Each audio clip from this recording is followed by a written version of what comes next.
Commissioner Gordon, Bane has escaped.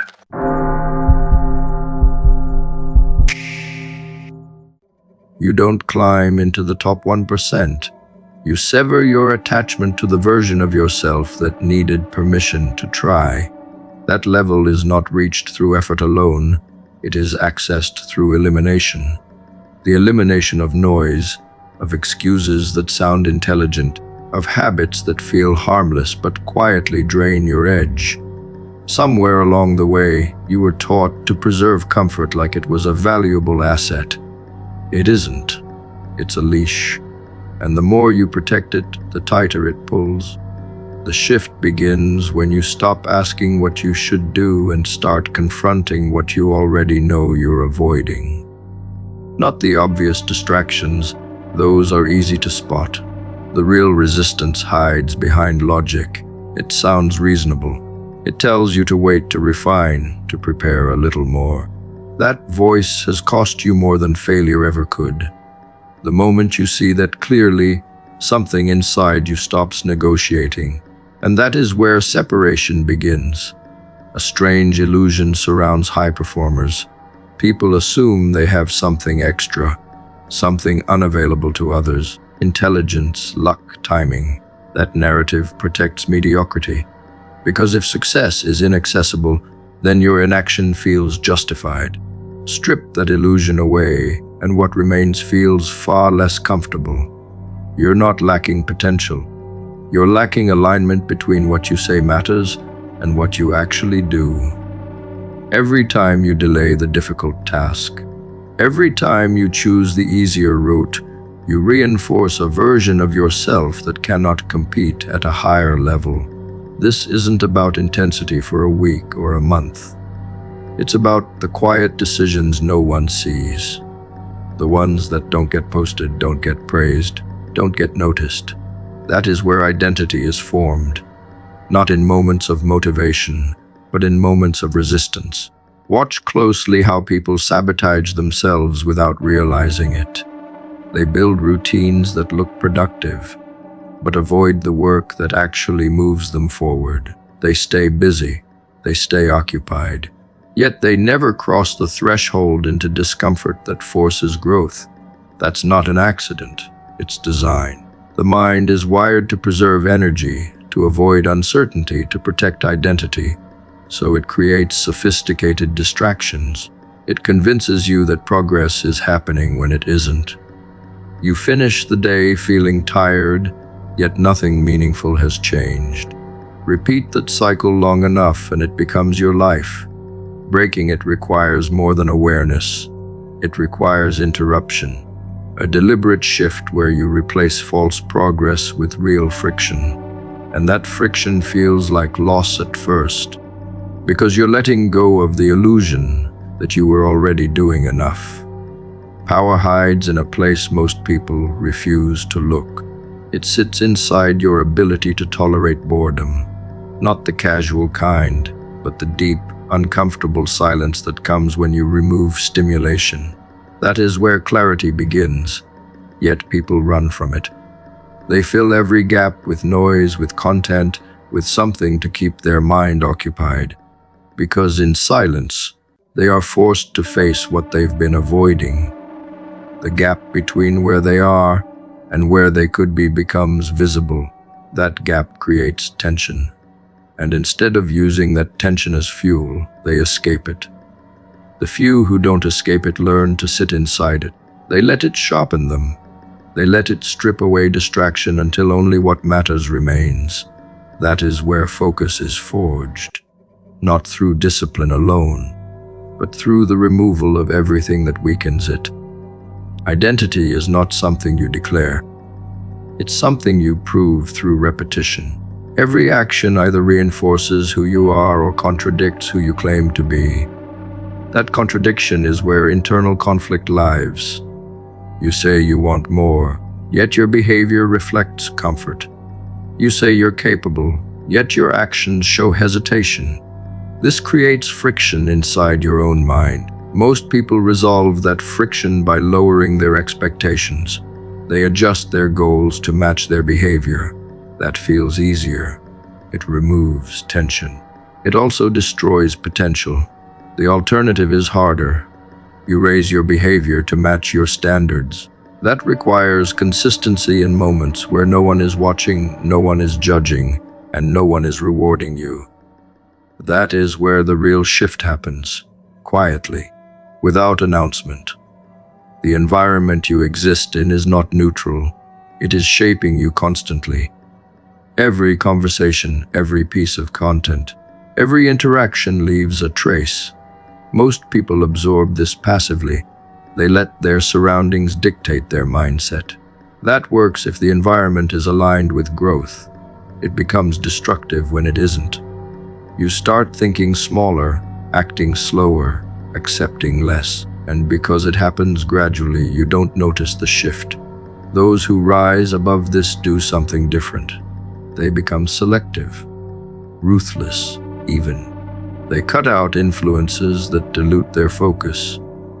They replace them with inputs that challenge them, that push them, that force them to think at a higher level.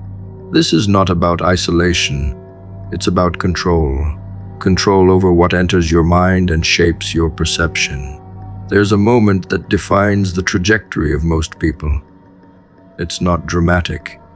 It doesn't feel significant at the time. It's the moment they decide to delay what matters. Just once. Just for today. That decision compounds. It becomes a pattern. And that pattern becomes identity. What separates those at the top is not that they never feel resistance. It's that they respond differently when it appears. They don't negotiate with it. They move through it. Even when it feels unnecessary. Even when it feels excessive. Because they understand something most people ignore. The cost of inconsistency is not immediate. It reveals itself later, when opportunities require a level of capability you never built. You've been conditioned to seek balance, to distribute your energy evenly across different areas. That sounds reasonable. It also guarantees average results. Growth at a high level demands imbalance. Periods where one area takes priority over everything else. That creates acceleration. It allows you to compress time, to build skill faster, to create momentum that others can't match. This is uncomfortable because it disrupts the idea of stability. It forces you to sacrifice certain comforts. Yet those who refuse to do this remain stuck in linear progress. Slow, predictable, limited. The ones who break through understand that intensity, applied correctly, creates disproportionate results. Somewhere beneath the surface of your current skill set, there's a quiet ceiling you didn't install, but you've learned to obey. It whispers that mastery must be linear, that you pick one lane and stay loyal to it. That belief is already outdated. The ones moving ahead aren't loyal to disciplines.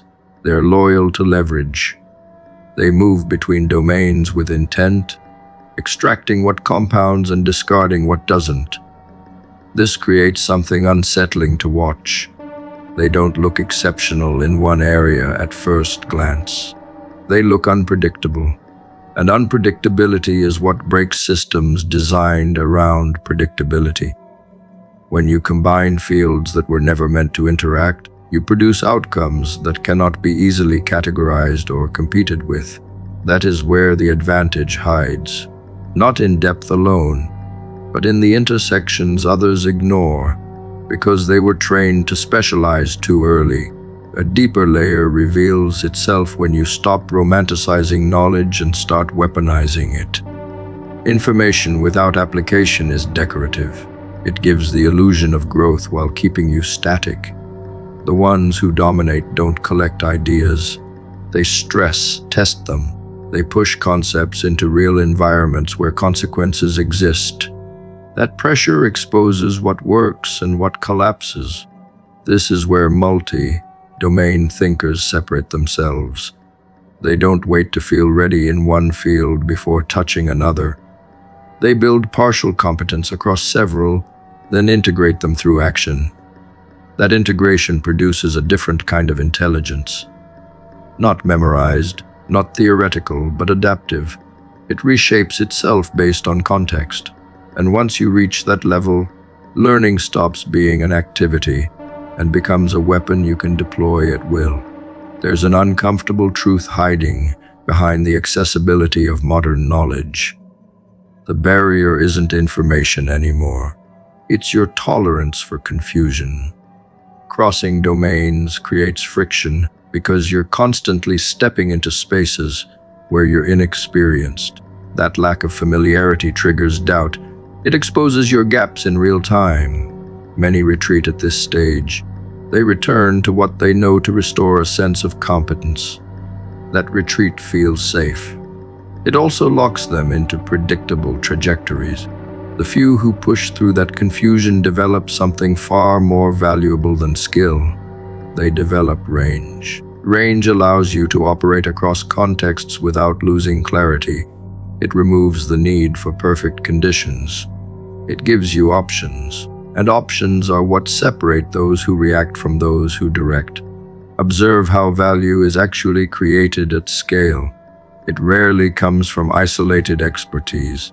It comes from the ability to connect systems. Technology alone doesn't create impact. Psychology alone doesn't create adoption. Strategy alone doesn't create execution. The intersection does. When you understand how human behavior interacts with systems, how incentives shape decisions, how communication influences perception, you begin to operate at a level where your output affects multiple layers at once. This is not about doing more. It's about doing work that moves through different dimensions simultaneously. That is why those who integrate knowledge outperform those who specialize narrowly. They are not limited by a single lens. They can reframe problems in ways that others cannot even perceive. A shift happens when you stop identifying with what you know and start identifying with how you learn. Fixed identity slows adaptation.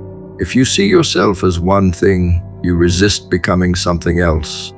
This resistance limits your range. The individuals who move fastest detach from static labels. They are not defined by a single capability. They are defined by their ability to acquire new ones. This creates fluidity.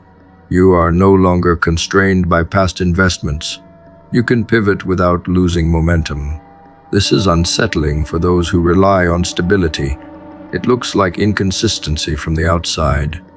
Internally, it's precision. You are aligning with opportunity instead of tradition.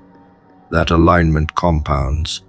Another layer emerges when you examine how attention is distributed. The average person spreads it thin across consumption. Endless input with minimal output. This creates familiarity without control. Those who operate differently compress their attention. They direct it toward building, testing, refining. Input becomes targeted. Output becomes frequent. This ratio shift accelerates capability. You are no longer reacting to information. You are shaping it through your actions. This creates a feedback loop that strengthens your understanding. Each project becomes a testing ground. Each failure becomes data. Each success becomes a reference point. That loop, repeated across multiple domains, creates a level of competence that appears disproportionate from the outside. There's a hidden advantage in not mastering anything too early. Early mastery can trap you. It creates comfort. It reinforces identity. It reduces the urgency to explore. When you delay that attachment, you remain open longer. You continue to experiment. You continue to integrate. This creates a broader foundation. Later, when you choose to go deep, that depth is supported by a wide base of understanding. It becomes more flexible, more applicable, more resilient. This approach feels inefficient in the short term. It lacks the immediate recognition that comes with specialization. In the long term, it produces a level of adaptability that cannot be easily disrupted. Control shifts when you realize that skill acquisition is not limited by formal structures. You are not dependent on institutions to validate your progress.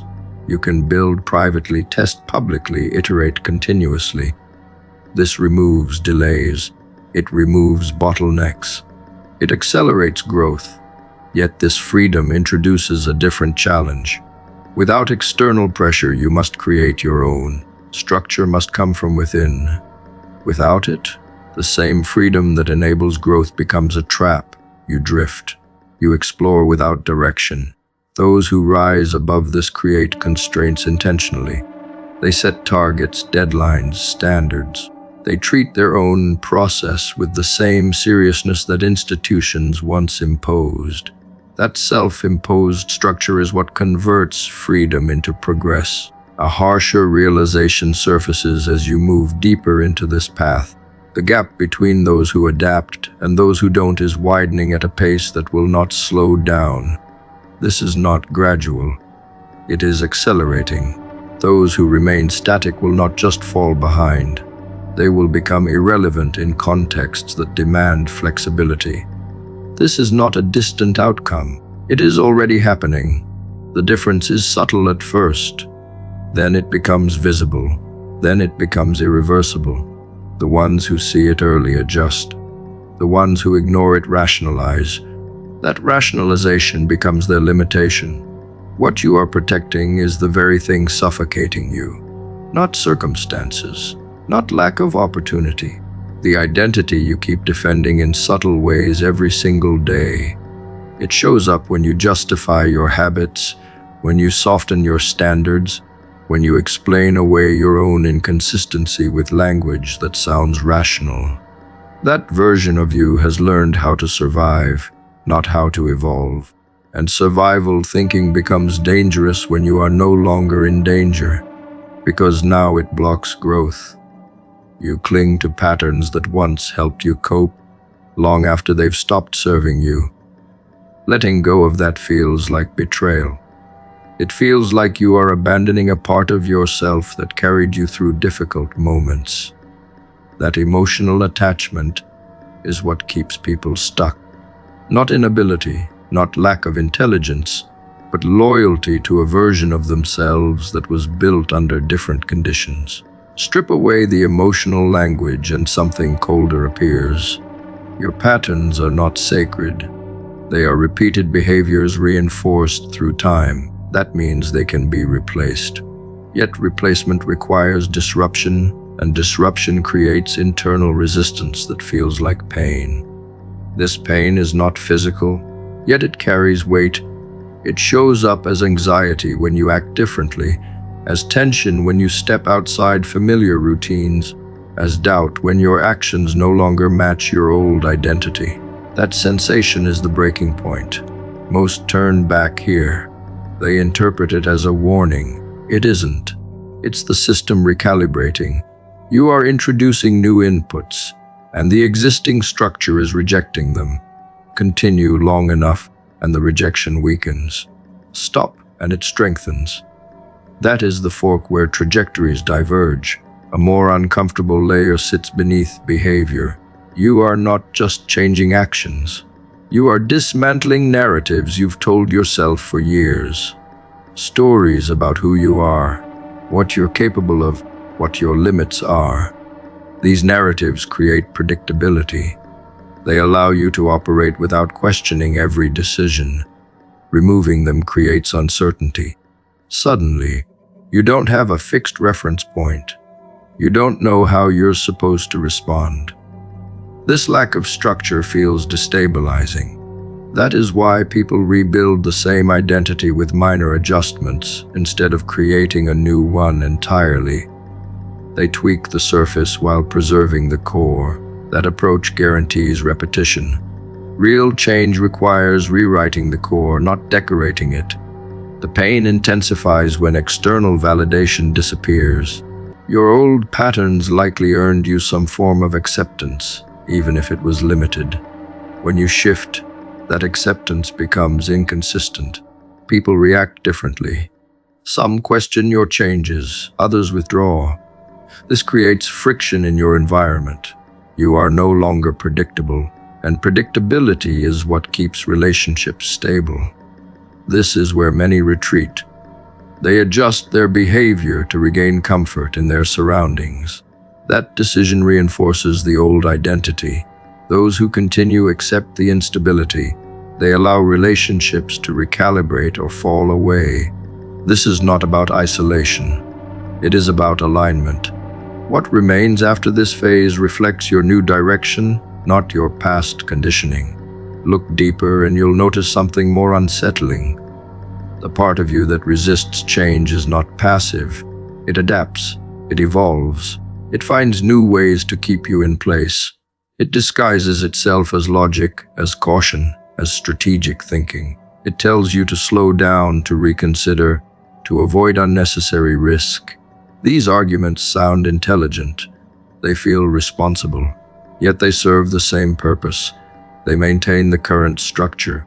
Recognizing this requires brutal honesty. You have to question your own reasoning. You have to ask whether your thoughts are guiding you forward or pulling you back.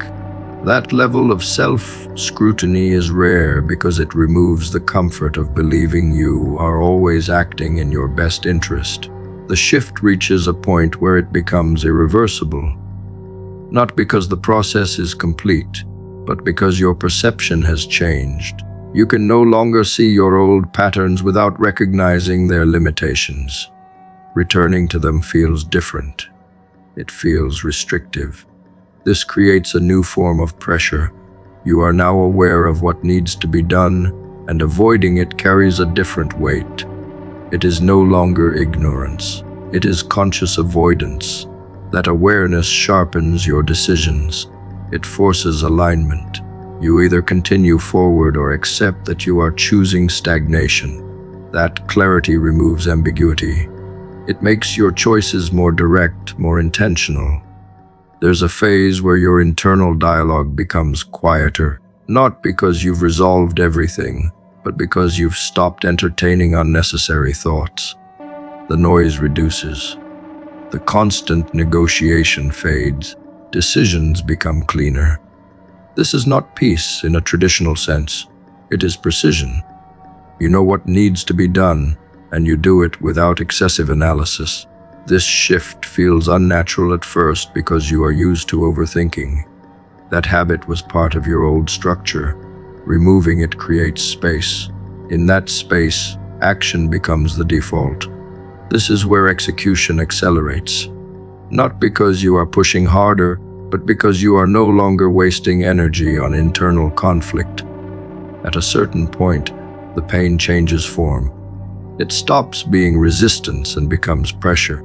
Pressure to maintain the new standard you've set. Pressure to continue evolving. This is where many plateau. They reach a higher level and stabilize. They stop pushing because they've escaped their previous limitations. Yet the process does not end there. The same principle applies again. The version of you that got here becomes the next limitation. This creates a cycle. Each stage requires letting go of the previous one. Each stage introduces a new layer of discomfort. Growth is not a single transformation. It is repeated reconstruction. There is no final version of yourself waiting at the end of this process.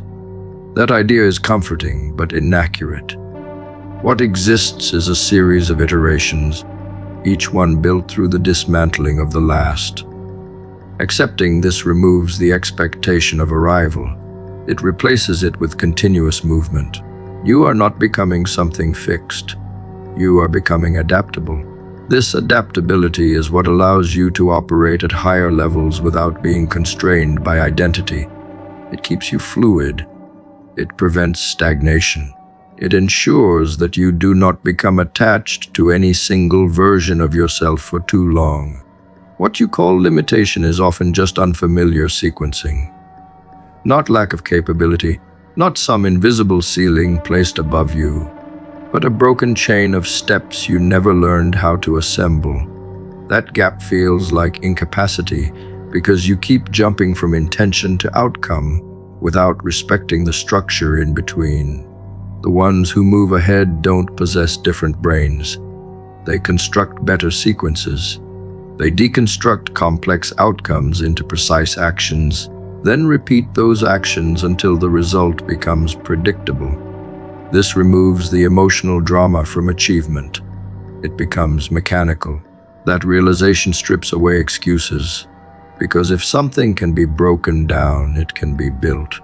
And if it can be built, the only thing left is whether you are willing to engage with the process long enough to complete it.